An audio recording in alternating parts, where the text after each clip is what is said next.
ভয়ঙ্কর মাখলুক গুলা মানুষের কথা শুনে মোহাব্বত করে। এই জন্য কতটা দাম তার, তার নামকে আল্লাহ পাক কলমে দিয়া লেখা রাখছেন। এই জায়গা থেকে আসছি, এই কলম দিয়া লেখা রাখছেন আসমানে, এটা মনে রাখবেন।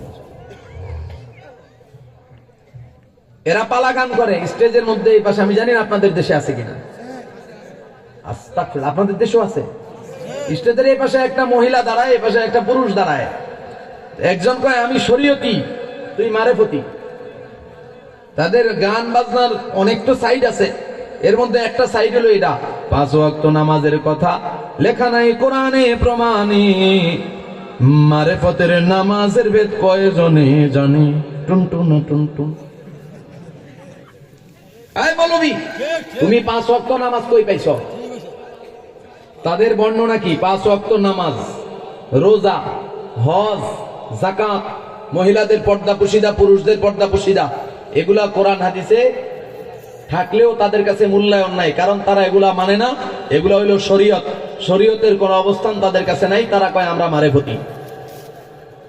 5 ওয়াক্ত নামাজের কথা কোরআন শরীফের কোথাও নাই, এজন্য সে নামাজ পড়ে না। এরকম মারেফতির লোক আমার দেখা হয়েছে। ওয়াল্লাহ, আমি মালিকের নামের কসম করে বলতেছি, মিথ্যা বলতেছি না। তো এই টাইমে কথা বলতেছি, আর এশার নামাজের টাইম হয়েছে, আজান হয়েছে। তা আমি নামাজে যাবো, জিজ্ঞাসা করি আপনি যাবেন না? হুজুর আমি যে নামাজ পড়ি আপনার 14 গোষ্ঠীর জীবনে এত নামাজ কেউ পড়ে না। আমি বললাম কেমনে? কয় আমি শ্বাসে প্রশ্বাসে নামাজ পড়ি।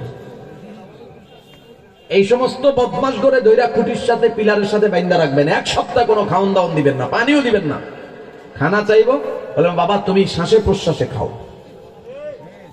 কথা কয় না। তুই শ্বাসে প্রশ্বাসে নামাজ পড়তে পারস, শ্বাসে প্রশ্বাসে খাইতে পারস না? মারেফত আর শরীয়ত, ওরা আমাদেরকে বোঝায় শরীয়ত বলতে শরীয়তের মোল্লা আবিজাবি এগুলা বলতে কিছু না, মূল হইলো মারেফত। মারেফত জিজ্ঞাসা করি তো মারেফত কেমন কি? কয় যে আমাদের মারেফত হাসিল হয়ে গেছে, আমরা মারেফত পাইছি। তাদের মারেফতের নমুনা কি?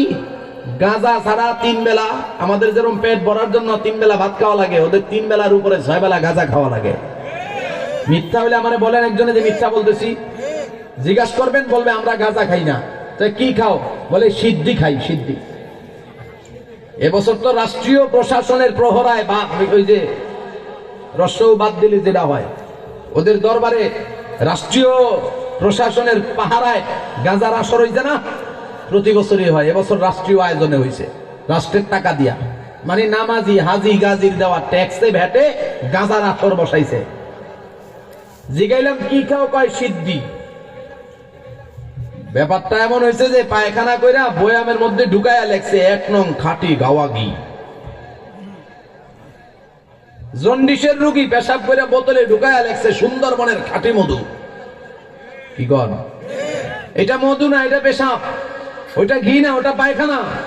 ঠিক এটা তুমি সিদ্ধি কও আর যাই কও, এটা ওইটাই। কথা বলেন না কেন? পীরগিরি আর মাজার পূজা চলছে দেশটা জুড়িয়া, সেরে কি আর ভণ্ডামিতে দেশটা গেছে ভরিয়া। তাই বলে আবার আহলে হক পীর মাশায়েখ দরকার আছে না নাই? খুব সাবধান।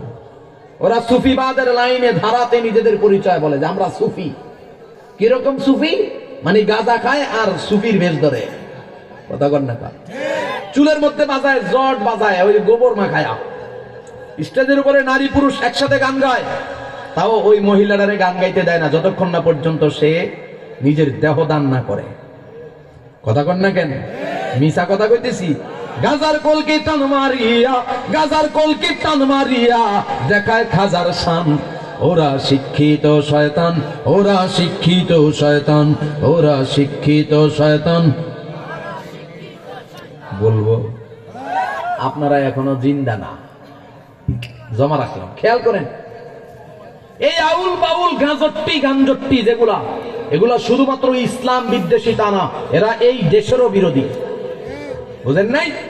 বিগত দিনে এরা স্বৈরাচারের প্রকাশ্যে যত্রতত্র স্বৈরাচারের সহযোগিতা করেছে। এরা ইসলাম দেশ ও মানবতার বিরোধী। এদেরকে যেখানে পাবেন তওবা করার জন্য সময় দিবেন, তওবা না করলে প্রশাসনের কাছে হস্তান্তর করবেন। কথা বলেন না কেন? ইসলামে গান বাজনার কোন সুযোগ। ওরা যা মারেফত আর শরীয়ত বলে, এটা বলতে অনেক লম্বা সময় লাগে। আহারে বাবা, আমার তো সময় অনেক লম্বা হয়ে যেতেছে। আপনারা বিরক্ত হইতেছেন? সময় বেশি হয়ে যেতেছে নাকি? আচ্ছা শোনেন, আমি যে আল্লাহর সামনে দাঁড়ায় এশার নামাজ পড়ছি না, আমার বডিটা দাঁড়া করাইছি কার সামনে? আল্লাহ পাকের সামনে। আর আমার যে ভিতরে রুহুটা, ওইটা আমি ওই যে পিরিতির কাছে রেখে আসছি, যার সাথে পিরিত করি। তাহলে নামাজ হইব? তাহলে আমার পিরিত ওলাতে ছুড়ায় আইনা মন্ডারে কলিজাটারেও আল্লাহর সামনে দাঁড়া করাইতে হইব, ঠিক না? বলেন, রুহু নাই, শরীরটা আল্লাহর সামনে দাঁড়া করানো সম্ভব? শরীর নাই, রুহু দাঁড়া করানো সম্ভব? অর্থাৎ রুহু ছাড়া শরীর অচল, শরীর ছাড়া রুহু অচল। ঠিক তেমনি ভাবে এই যে আল্লাহ পাকের সামনে দাঁড়া করাইছি আমার বডিটা, সাথে রুহুও লাগবে। বডিটার দাঁড়া করাইছি, এটা হইল শরীয়ত। রুহুটারে টাইম নাই না, ওটারেও দাঁড়া করাইছি, এটা হইল মারেফত। রুহু ছাড়া শরীর যেমন অচল, শরীর ছাড়া রুহু যেমন অচল, শরীয়ত ছাড়া মারেফত অচল, মারেফত ছাড়া শরীয়ত অচল। মারেফতের একদম সহজ জিনিস হলো মারেফা, মানে পরিচয় পাওয়া। মারেফা মানে কি? কার পরিচয়? ওরা কার পাইল? শয়তানের। শয়তানের। আল্লাহর পরিচয় পাওয়া কোন মানুষ বিড়ি টানতে পারে, গাঁজা টানতে পারে, ইয়াবা বাবা দাদা কথা কয় না। ওরা তো টোটালি এগুলার মধ্যে। আল্লাহর পরিচয় পাওয়া কোন মানুষ বেপর্দায় চল